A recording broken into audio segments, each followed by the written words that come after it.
करवाता हूँ। चलिए आज का लेक्चर शुरू करते हैं। बेटा आज का लेक्चर बहुत इंपॉर्टेंट होने वाला है क्योंकि हम करने वाले हैं श्रोडिंगर की वेव इक्वेशन। श्रोडिंगर वो थे जिन्होंने क्वांटम फिजिक्स को प्रपोज किया और क्वांटम फिजिक्स में उन्होंने मोशन ऑफ माइक्रोस्कोपिक पार्टिकल को समझाया। किसका मोशन? माइक्रोस्कोपिक पार्टिकल, जिनका साइज बहुत बहुत छोटा होता है। और हमारे यहाँ पर हम माइक्रोस्कोपिक पार्टिकल मतलब इलेक्ट्रॉन को कंसिडर कर रहे हैं। उन्होंने कहा कि let psi be the wave function of any wave of electron which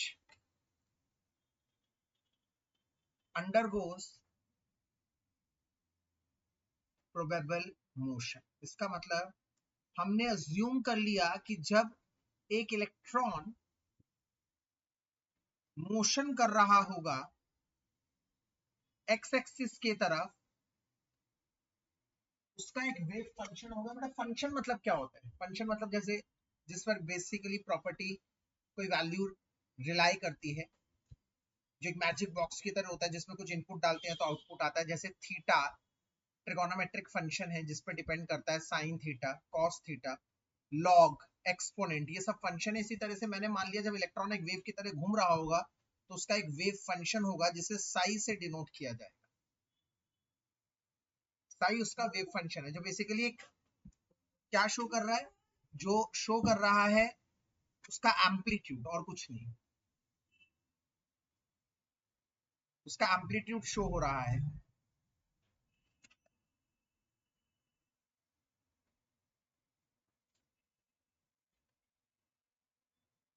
अब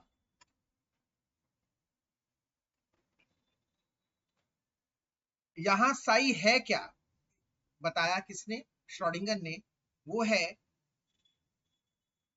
साइन 2 पाई एक्स अपॉन लैम्डा। क्योंकि ये ग्राफ बच्चों याद करो, मैथमेटिक्स में आपने चैप्टर 3 में सीखा होगा, ये साइन का ग्राफ है जो 0 पे 0 है, पाई बाई 2 पे मैक्सिमम 1 है, फिर साइन पाई पे 0 है, फिर 3 पाई बाई 2 पे -1 है और फिर 2 पाई पे 0 है। तो ये पूरा साइन का ग्राफ है 2 पाई। साइन 2 पाई का ग्राफ है एक्स एक्सिस पर, अपॉन में लैम्डा जो उसकी वेव लेंथ है, लेंथ, वेव लेंथ।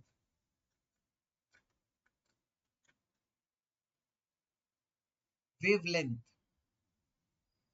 मतलब पूरी एक वेव की लेंथ, ये शो हो रहा है। तो अगर मैं इसको डिफरेंशिएट करूं, मैं मान के चल रहा हूं थोड़ी बहुत डिफरेंशिएशन आती है। ऑन डिफरेंशिएटिंग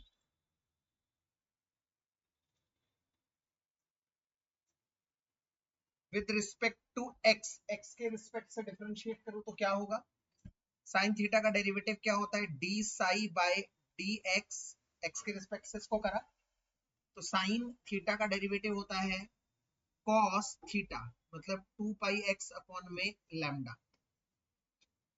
ये पूरा थीटा की तरह ज्यूम कर रहा हूं, साइन थीटा का डेरिवेटिव कॉस थीटा, और फिर थीटा का डेरिवेटिव। तो थीटा का डेरिवेटिव क्या होगा बेटा? अगर पाई एक्स होगा, सिर्फ एक्स होगा, तो इसका डेरिवेटिव एक्स के रिस्पेक्ट से क्या होगा? 1। अगर पाई एक्स होगा तो क्या होगा? पाई 1 द पाई।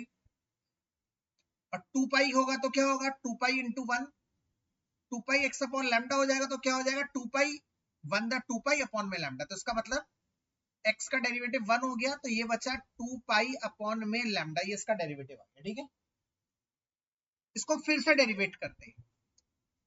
क्यों? क्योंकि हमें साइन का डेरिवेटिव कर दिया कॉस, हम जानते हैं कॉस का डेरिवेटिव करेंगे तो दोबारा साइन आ जाएगा। हमें एक्चुअली साई चाहिए अपनी इक्वेशन में, तो हमने इसको दोबारा से डेरिवेटिव कर दिया। On differentiating again with respect to x,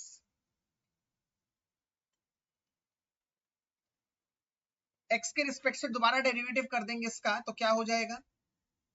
D square psi upon में डी एक्स स्क्वायर बराबर कॉस, कॉस थीटा। इस पे फोकस करो, ये क्या है? कॉस, ये पूरा थीटा है, कॉस थीटा। कॉस थीटा का डेरिवेटिव क्या होता है? Minus sine theta. फिर थीटा का डेरिवेटिव 2 पाई अपॉन लैम्डा का डेरिवेटिव दोबारा से क्या आ जाएगा? 2 पाई अपॉन लैम्डा दोबारा आ जाएगा, तो 2 पाई अपॉन लैम्डा का होल स्क्वायर आ जाएगा।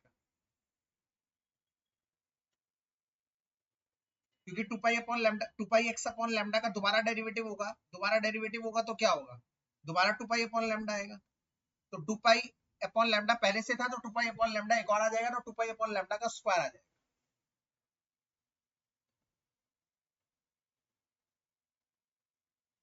अब इसको ध्यान से देखो, इसकी जगह आप क्या रख सकते हो, ये क्या चीज है, ये चीज है साई,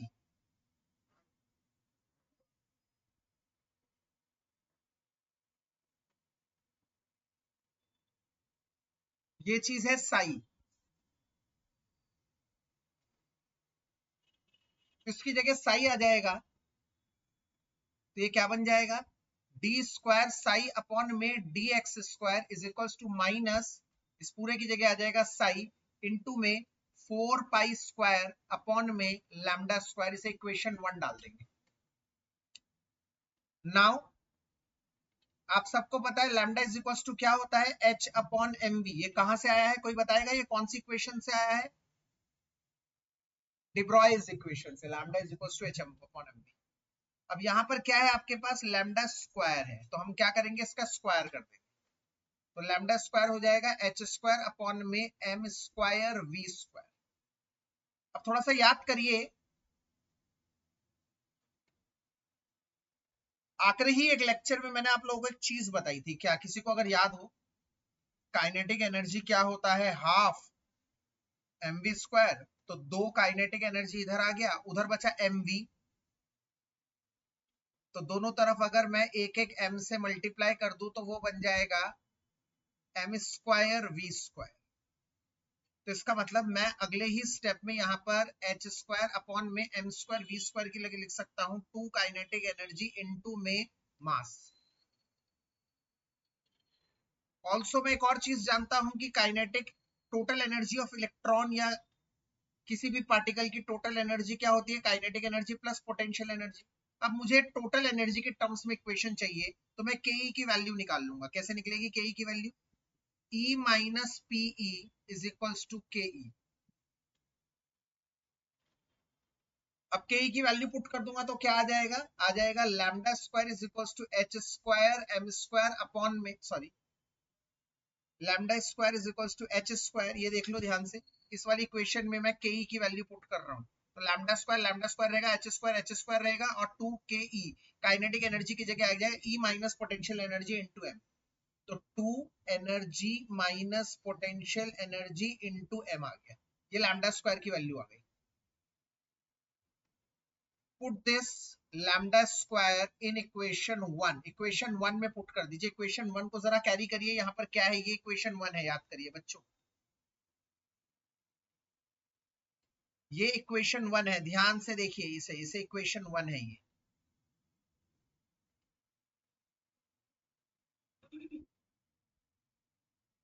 ये इक्वेशन 1 है। तो डी स्क्वायर साई अपॉन में D x square, D square psi upon में D x square is equals to minus psi is equals to minus psi का 4 पाई स्क्वायर अपॉन में लैम्डा स्क्वायर। अब ये लैम्डा स्क्वायर की ही तो value डालनी है हमें, तो लैम्डा स्क्वायर की जब ये वैल्यू आ जाएगी इधर, तो ये बन जाएगा एच स्क्वायर अपॉन में 2 के, अपॉन में लिख लो या ऊपर जाके रेसिप्रोकेट हो जाएगी, तो बन जाएगा 2 energy minus potential energy into m, ऊपर जाके रेसिप्रोकेट हो जाएगा। तो इसको थोड़ा सा सिंप्लीफाई कर लोगे तो ये आ जाएगा D square psi d x square is equals to 4 to the 8 pi square m, 8 pi square M upon में एच स्क्वायर, और ये साई सबसे आखिर में लिखूंगा, ऐसे कोई फर्क नहीं पड़ता, सभी मल्टीप्लाई में। Energy minus potential energy into Sai, ये इक्वेशन आ गई। माइनस माइनस की चीज इधर आके क्या हो जाएगी, plus, plus 8 pi square M upon में H square, energy minus potential energy into psi is equals to 0। तो दरअसल ये एक इक्वेशन आ गई जो सिर्फ एक डायमेंशन की इक्वेशन को शो कर रहा है, मतलब एक्स एक्सिस की इक्वेशन को शो कर रहा है।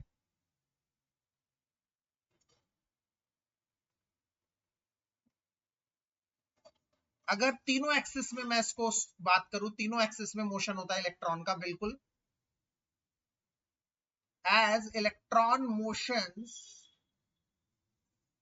in 3D, इलेक्ट्रॉन 3D में मोशन करता है, तो ये हो जाएगा डी स्क्वायर साई अपॉन में D x square plus D square psi upon में D Y square plus D square psi upon में D Z square, X Y Z तीनों के उसमें, plus 8 pi square M upon में H square E minus potential energy minus psi equal to 0।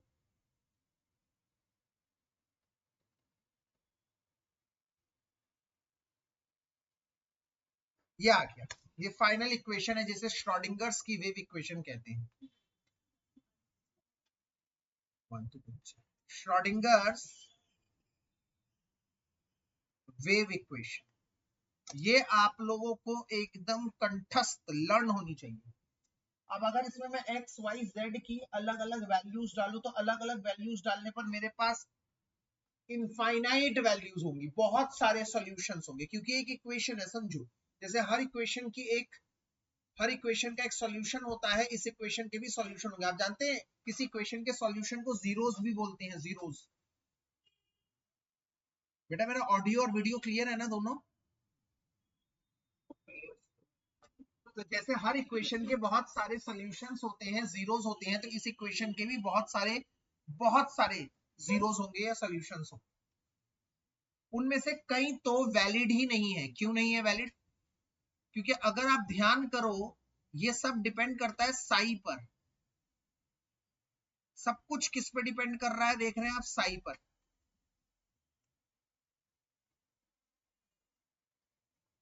ये साई है, और साई जब नीचे की तरफ जा रहा है तो वो माइनस का हो रहा है, साई माइनस का, नेगेटिव।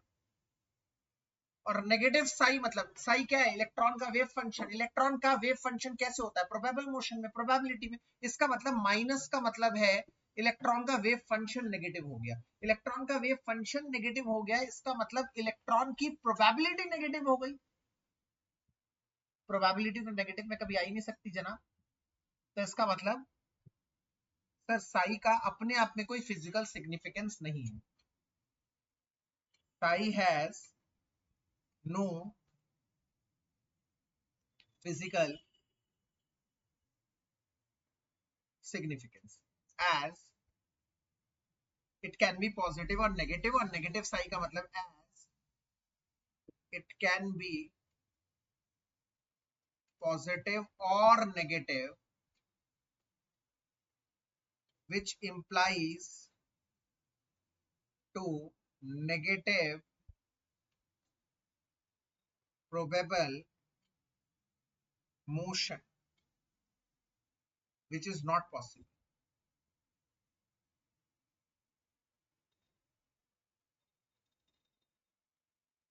जो पॉसिबल ही नहीं है। तो हमने इसका ऑल्टरनेट ढूंढा, हमने इसका स्क्वायर कर दिया। इसका स्क्वायर करने से दो फायदे हैं। एक तो साई की वैल्यू भी बढ़ जाएगी, प्रोबेबिलिटी बढ़ जाएगी। साई प्रोबेबिलिटी तो शो कर रहा है वेव फंक्शन की, और नेगेटिव वाली साई भी पॉजिटिव बन जाएगी। Sai square shows the max probability of finding an electron, मतलब सबसे ज्यादा प्रोबेबिलिटी, साई स्क्वायर का मतलब सबसे ज्यादा प्रोबेबिलिटी इलेक्ट्रॉन शो करने की। दैट इज, आप जानते हैं वो कौन सा maximum probability of finding electron? Electron को फाइंड करने के एटम के अंदर सबसे ज्यादा प्रोबेबिलिटी होती है, उस रीजन को क्या कहते हैं? That is, it shows what, किसी को याद है? ऑर्बिटल। ऑर्बिटल भी तो वही रीजन होता है जहां पर इलेक्ट्रॉन के फाइंड करने की प्रोबेबिलिटी सबसे ज्यादा होती है। तो मैथमेटिकली ऑर्बिटल मतलब साई स्क्वायर होता है। Wave equation can have infinite solution. Infinite solution हो सकता है भाई, अनंत solution हो सकता है, infinite solution. Wave equation can have infinite solution, out of which some of them are valid, कुछ ही वैलिड होंगे। क्यों? क्योंकि भाई जब वेव फंक्शन में तो साई का इस्तेमाल हो रहा है, और जब जब साई नेगेटिव होगी तो नेगेटिव प्रोबेबिलिटी होगी, तो उसका तो कोई मतलब ही नहीं होगा। तो ये सिर्फ तभी के लिए होगा, आधी वैल्यूज तो ऐसी बेकार होगी जब जब साई नेगेटिव होगा। तो ये सिर्फ आधों के लिए एप्लीकेबल है जब तक साई पॉजिटिव होगा। तो इसका मतलब wave equation can have infinite solution out of which some of them are valid, which are known as eigen values और फंक्शंस। उनको कहते हैं आइगन वैल्यूज और फंक्शन। आइगन का मतलब है valid values, valid. among these eigen values, इन eigen values में some numbers kept on repeating, कुछ नंबर बार बार रिपीट हो रहे, रिपीट होते, कुछ नंबर बार बार रिपीट हो रहे थे।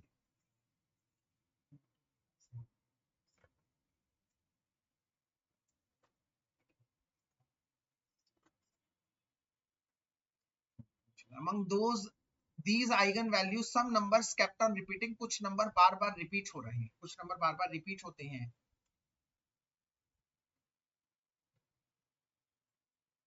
which gives complete information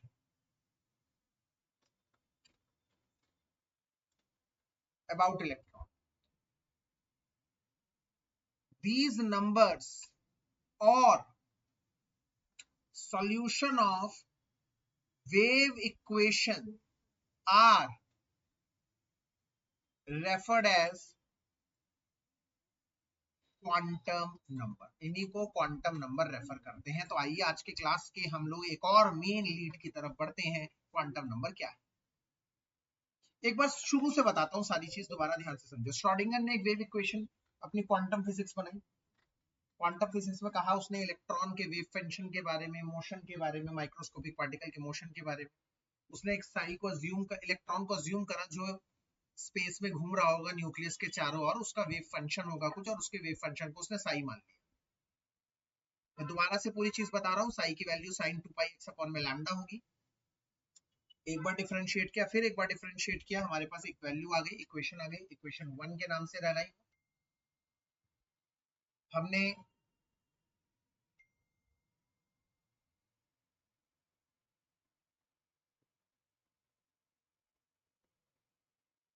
lambda is equal to h upon mv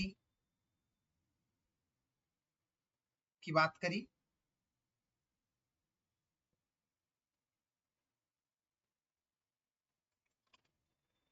lambda is equal to h upon mv की बात करी डी ब्रॉय की इक्वेशन से, h स्क्वायर अपॉन में m स्क्वायर v स्क्वायर, दोनों तरफ स्क्वायर करने पर m स्क्वायर v स्क्वायर की जगह मैंने दो काइनेटिक एनर्जी इनटू मास रख दिया। काइनेटिक एनर्जी की जगह मैंने वैल्यू रख दी एनर्जी माइनस पोटेंशियल एनर्जी, और फाइनली मेरे पास ये इक्वेशन आके ठहर गई। इस इक्वेशन को मैंने लैम्डा स्क्वायर से सब्स्टिट्यूट कर दिया इक्वेशन 1 में। फाइनली मेरे पास ये इक्वेशन आ गई, और उसको सॉल्व करके ये आ गया फाइनल इक्वेशन, जिसे हम कहते हैं डी स्क्वायर साई अपॉन में D x square plus 8 pi square m upon h square E minus potential energy bracket में, और फिर साई इज इक्वल टू 0। और इसी को अगर तीनों एक्सिस में ले लेते हैं तो फाइनल इक्वेशन ये बन जाती है, जो हमारी सबसे मेन इक्वेशन है श्रोडिंगर की। क्या कहलाती है? डी स्क्वायर साई अपॉन में डी एक्स स्क्वायर पर डी स्क्वायर साई अपॉन में D Y square plus D square psi upon में D Z square plus 8 pi square m upon में h स्क्वायर ब्रैकेट में ई माइनस पोटेंशियल एनर्जी पूरा bracket close psi is equal to 0। ये final हमारी Schrodinger की wave equation बन जाती है। इस वेव इक्वेशन में x y z तीनों की एक्सिस हैं, तीनों एक्सिस में इनफाइनाइट इलेक्ट्रॉन मोशन करते हुए कितनी जगहों पर जाएगा, कितनी बार x y z एक्सिस बदलेगा, हर बार बदलता रहेगा, हर बार बदलता रहेगा, हर बार वैल्यू डालेंगे, हर बार अलग अलग वैल्यू आएगी। कुछ वैल्यूज उसमें से वैलिड होगी, कुछ वैल्यू इनवैलिड होगी। इनवैलिड क्यों होगी? क्योंकि साई कई बार नेगेटिव भी आएगा, और नेगेटिव साई का कोई मान्य नहीं है, तो हमने हटा दिया, सिर्फ पॉजिटिव वाले ले लिए। पॉजिटिव वाले साई जो वैलिड वैल्यूज दिखाते हैं उनको हम क्या कहते हैं? आइगन वैल्यूज कहते हैं, आइगन फंक्शन कहते हैं। इन आइगन वैल्यूज, आइगन फंक्शन में हम देखते हैं कुछ नंबर बार बार रिपीट हो रहे हैं, और जो इलेक्ट्रॉन के बारे में बहुत ज्यादा इंफॉर्मेशन प्रोवाइड करते हैं। इन्हीं नंबर्स को, इन्हीं सॉल्यूशन को, इन्हीं जीरोस को वेव इक्वेशन के हम लोगों ने क्वांटम नंबर कहा। बेसिकली हमारे पास टोटल कितने क्वांटम नंबर है? 4। बट उन 4 क्वांटम नंबर में से 3 ऐसे क्वांटम नंबर है जो श्रोडिंगर की वेव इक्वेशन से आए, और एक क्वांटम नंबर अलग से बाद में साइंटिस्ट ने रखा, वो उन इस वेव इक्वेशन का सॉल्यूशन नहीं है। तो आपको पता होना चाहिए 4 क्वांटम नंबर में से 3 क्वांटम नंबर है जो श्रोडिंगर की वेव इक्वेशन के सॉल्यूशन है और एक क्वांटम नंबर इसकी वेव इक्वेशन का सॉल्यूशन नहीं है। यहां से एक अच्छा एमसीक्यू बन सकता है कॉम्पिटिटिव एग्जाम में। ये चीज बच्चों स्कूल्स में स्किप करा दी जाती है। स्कूल में सीधे टॉपिक पढ़ाया जाता है क्वांटम नंबर। क्वांटम फिजिक्स कोई नहीं बताता। क्वांटम नंबर, क्वांटम फिजिक्स के अंदर क्वांटम नंबर पे आ जाते हैं हम लोग। क्वांटम फिजिक्स तो बताई नहीं। तो जो हमने अब तक पढ़ी वो क्वांटम फिजिक्स थी। क्वांटम फिजिक्स के अंदर वेव इक्वेशन थी, उस वेव इक्वेशन के सॉल्यूशन में से निकला quantum number.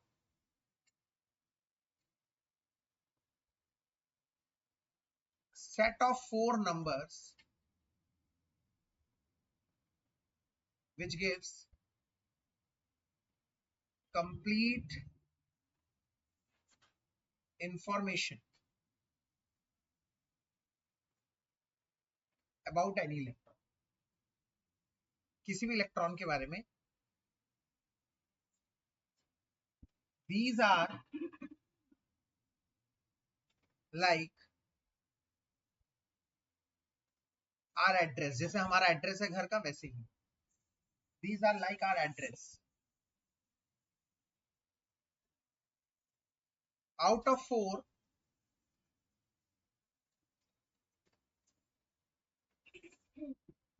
3 quantum numbers are the solution of wave equation, while the 4th quantum number जिसका नाम है spin quantum number was independently proposed। ठीक है, अब मैं आपको एक चीज समझा रहा हूं, ध्यान से देखो, ध्यान से समझो। एक इलस्ट्रेशन दे रहा हूं। इलस्ट्रेशन क्या है? जैसे सपोज करो, मैं हमेशा यही एग्जांपल बच्चों को देता हूं क्योंकि बेस्ट एग्जांपल अगर आप समझना चाहते हैं ना बेटा क्वांटम नंबर, तो अगले 10 मिनट बहुत ध्यान से अटूट तरीके से मेरी बात को सुनिए। सपोज करो मेरा एक फ्रेंड है, कहीं पर XYZ दुनिया में रहता है और उसने मेरे नाम एक लेटर भेजा, पार्सल भेजा, शिशिर दास X/1375 street 4 Rajgarh colony Delhi 31 India.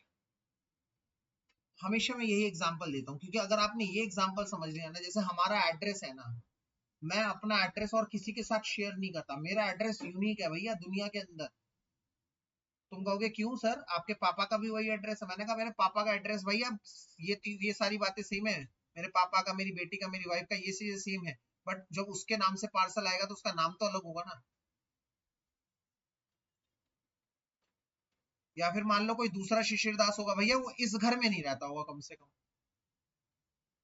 इसका मतलब जब मैं एड्रेस कहता हूँ तो वो यूनिक होता है दुनिया में, और कोई नहीं है जो हमारे जैसा एड्रेस शेयर करता है। हम अपना एड्रेस सिर्फ हम ही से शेयर करते हैं और कोई नहीं है। ये बड़ा यूनिक है।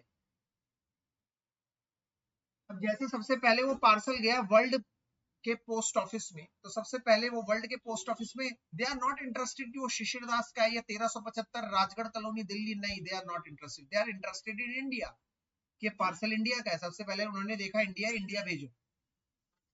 इसका मतलब मैंने पूरे वर्ल्ड को सेग्रीगेट कर दिया है कुछ कंट्रीज में, कुछ बेसिस में। वर्ल्ड को कंट्री में बांट दिया भैया, ये रहा इंडिया, ये रहा पाकिस्तान। किस बेसिस पर? मान लो इंटरनेशनल बाउंड्री के बेसिस पर कंट्रीज को फिर से मैंने बांट दिया। किसमें? स्टेट्स। किस बात पर? मान लो कल्चर के बेसिस पर। हाँ भाई, यहाँ तक लोग महाराष्ट्रियन बोलते हैं महाराष्ट्र, यहाँ तक लोग पंजाबी बोलते हैं पंजाबी, यहाँ तक बंगाली बोलते हैं बंगाल हो गया, यहाँ तक हरियाणवी बोलते हैं हरियाणा हो गया, फलाना ढिमकाना। तो जैसे ही अब इंडिया में पार्सल आया, इंडिया के पार्सल के आने के बाद they are not interested in India. अब वो देखेंगे स्टेट, तो इसका मतलब कंट्री फिर से स्टेट में डिवाइड है। अब जैसे ही वो पार्सल दिल्ली में आया, ना तो वो इंडिया देखेंगे ना वो दिल्ली देखेंगे, फर्दर क्लासिफिकेशन को देखेंगे। फर्दर क्लासिफिकेशन है दिल्ली के अंदर राजगढ़ कॉलोनी। तो इसका मतलब state is further divided on some basis. मान लो let it be districts, let it be some nagar, colonies, sector, cities, XYZ. On what basis? मान लो on basis of status. हाँ भाई, ये सेक्टर 31 है भैया, यहाँ पे काफी अमीर लोग रहते हैं। अरे ये सेक्टर 2 है, ये तो बेकार है सेक्टर यार, यहाँ पे तो बस्ती है, कुछ भी फलाना ढिमकाना। उसके बाद आता है हमारा घर नंबर और हम, उसके बाद आता है स्ट्रीट नंबर और हमारा हाउस। फिर से डिस्ट्रिक्ट फिर से बटा होता है स्ट्रीट नंबर्स पर। On what basis? डायरेक्शन के बेसिस पर। हाँ भाई, नंबर के बेसिस पर शुरू कर दिया, पहली गली से 1 2 3 4 5 6 7 8 9 शुरू कर दिया। इसका मतलब this is how division takes place. इस तरह से हम वर्ल्ड से एक गली में आके रह गए। तो कैसे एक दुनिया में एक शिशिर दास को हमने लोकेट कर दिया, और ये एड्रेस बहुत ही यूनिक है और सारी इंफॉर्मेशन देता है। सपोज करो ये मेरा एड्रेस है, एक थर्ड पार्टी पढ़ रही है, उसको सारी इंफॉर्मेशन पता चलेगा। अच्छा बंगाली, बंगाल में रहता है, ये बंगाली होगा, समझे मेरी बात? अच्छा ये वाली जगह पे रहता है यार, ये तो बड़ी महंगी जगह, अमीर होगा, इसको ये खाना पसंद होगा, वो सारी इंफॉर्मेशन मेरे बारे में डिकोड कर सकता है। उसी की तरह एक एटम के अंदर बच्चों बहुत सारे इलेक्ट्रॉन ट्रैवल करते हैं, बहुत सारे एटम के अंदर बहुत सारे इलेक्ट्रॉन ट्रैवल करते हैं।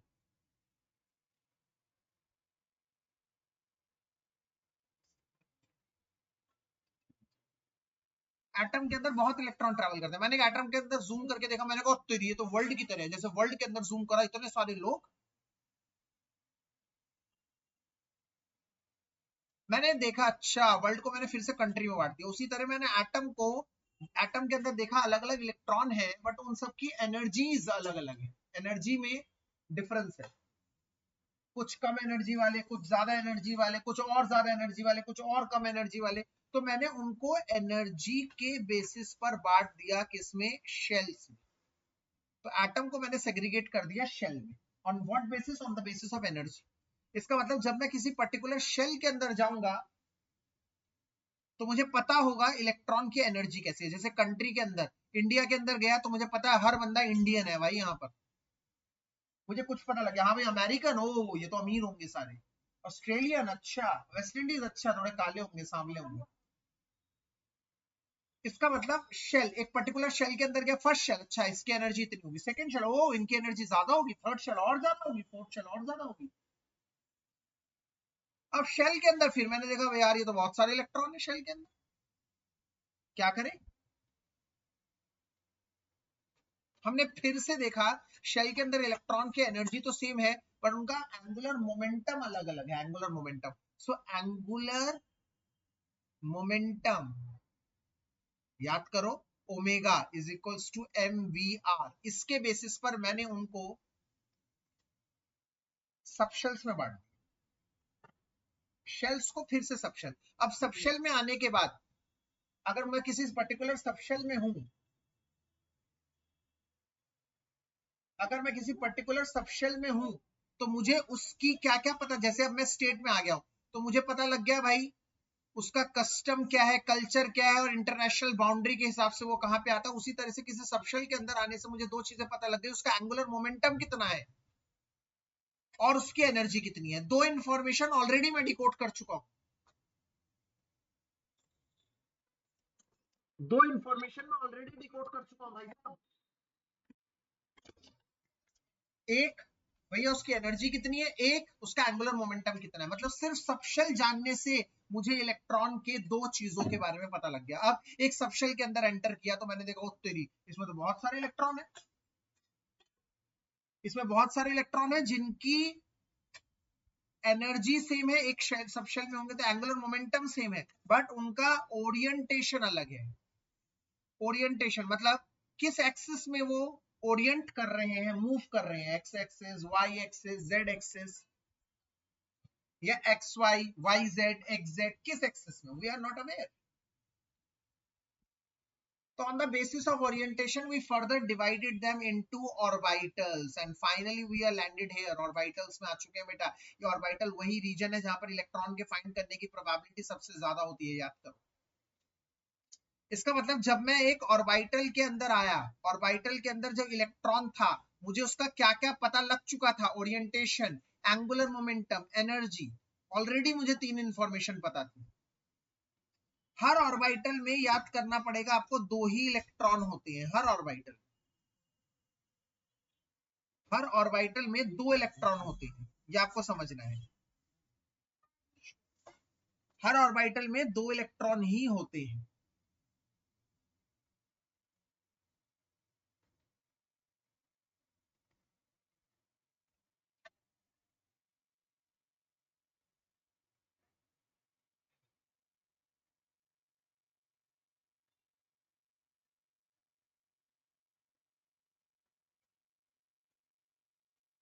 दो इलेक्ट्रॉन होते हैं हर ऑर्बिटल।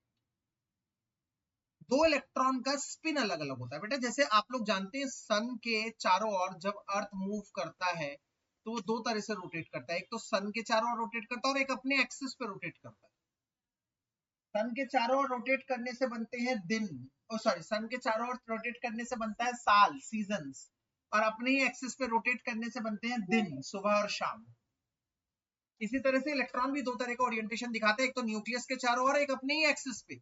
अपने ही एक्सिस पे वो 2 तरह का ओरिएंटेशन दिखा सकता है, या तो क्लॉकवाइज या तो एंटी क्लॉकवाइज। समझो, या तो क्लॉकवाइज रोटेट करेगा या तो एंटी क्लॉकवाइज रोटेट करेगा। अब इसका मतलब अगर मुझे यहां तक किसी की इंफॉर्मेशन पता है मेरे भाई, तो मुझे इलेक्ट्रॉन का सब पता लग गया, एनर्जी क्या है, एंगुलर मोमेंटम क्या है, ओरिएंटेशन क्या है, उसका रोटेशन क्लॉकवाइज है एंटी क्लॉकवाइज है, सब कुछ।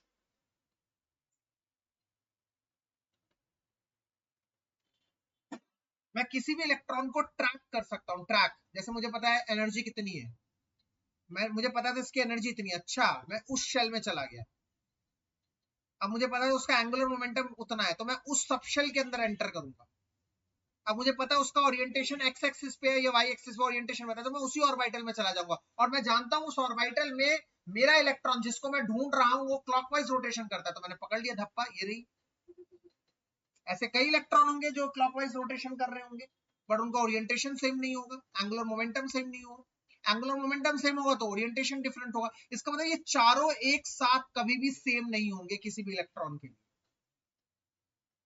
यहीं से क्वांटम नंबर आता है। ये पहला वाला जो क्लासिफिकेशन है एनर्जी वाला, एटम को शेल में बदलने का, यही हमें बताता है पहला quantum number, PQN, principal quantum number. ये जो दूसरा वाला है बच्चों, प्रिंसिपल क्वांटम नंबर, जिसे हम दिखाते हैं N से, ये जो दूसरा शेल के अंदर सब शेल की कैटेगराइजेशन है, ये बताने वाला हमारा एजीम्यूथल क्वांटम नंबर है, जिसको L से शो किया जाता है। बच्चों सबशेल के अंदर ऑर्बिटल है, ये हमें बताता है मैग्नेटिक क्वांटम नंबर, मतलब M, और ऑर्बिटल के अंदर उसका स्पिन कैसे होगा ये बताता है हमें SQN, मतलब स्पिन क्वांटम नंबर। तो पहले 3 क्वांटम नंबर तो कहां से आए हैं, वेव इक्वेशन के सॉल्यूशन है कुछ और लास्ट वाला अलग से बताया गया, क्योंकि लास्ट वाले के अंदर कोई मैथ्स तो लगनी नहीं है, सिंपल है, क्लॉकवाइज रोटेशन होगा या एंटी क्लॉकवाइज रोटेशन होगा, वो किसी वेव इक्वेशन के सॉल्यूशन का मोहताज नहीं है। इसका मतलब पहला क्वांटम नंबर है PQN। PQN मतलब N से डिनोट किया जाता है। इसमें हम क्या लिखेंगे कि हर शेल, हर एटम में, हर एटम को क्लासिफाई किया गया है सब शेल्स में।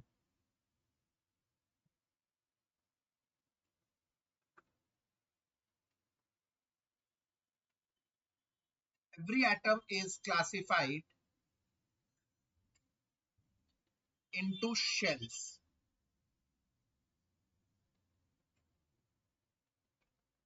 on the basis of energy. Energy के basis पर every atom is classified into shells on the basis of energy. PQN gives information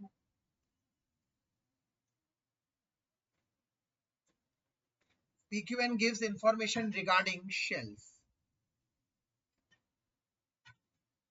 their energies, etc.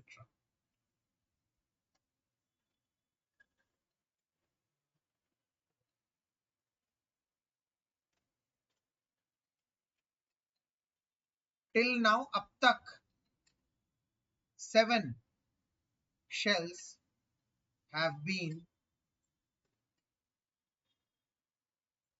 discovered. 7 shell अब तक डिस्कवर किए जा चुके हैं, मतलब n 1 2 3 4 5 6 7 तक डिस्कवर किए जा चुके हैं। शेल्स कौन कौन से? K L M N O P Q। इसका मतलब हर शेल की एक फिक्स वैल्यू है, मतलब अगर K शेल है तो उसके लिए N की एक फिक्स वैल्यू है 1, L शेल के लिए फिक्स वैल्यू, N के लिए, O के लिए, P के लिए, सबके लिए एक फिक्स वैल्यू है।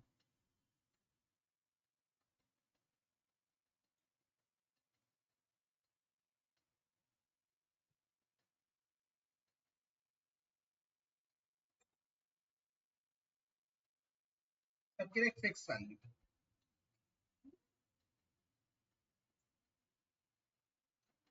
ये एनर्जी कैसे बताता है? डिनोट एन से करते हैं। तो एनर्जी क्या होता है?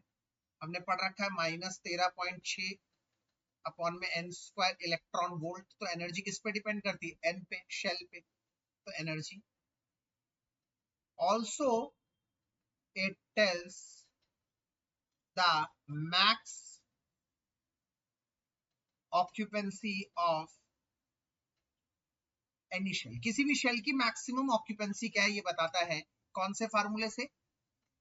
That is 2n square. मतलब अगर फर्स्ट शेल है तो कितने इलेक्ट्रॉन मैक्सिमम आ सकते हैं?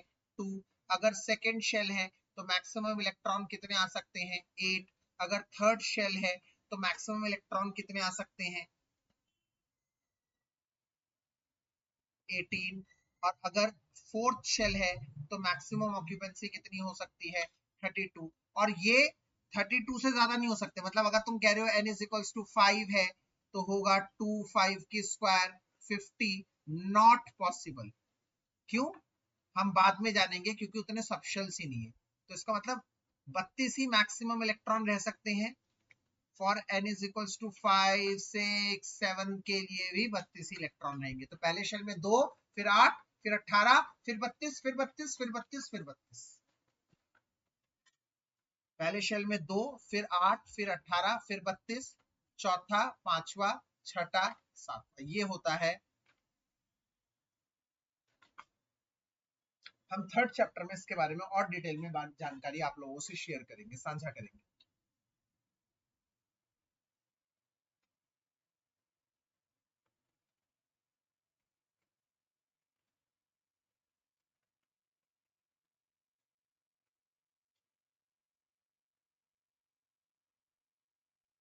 आज सिर्फ एक ही क्वांटम नंबर बताऊंगा, क्योंकि काम ज्यादा बता दिया है मैंने काफी। वे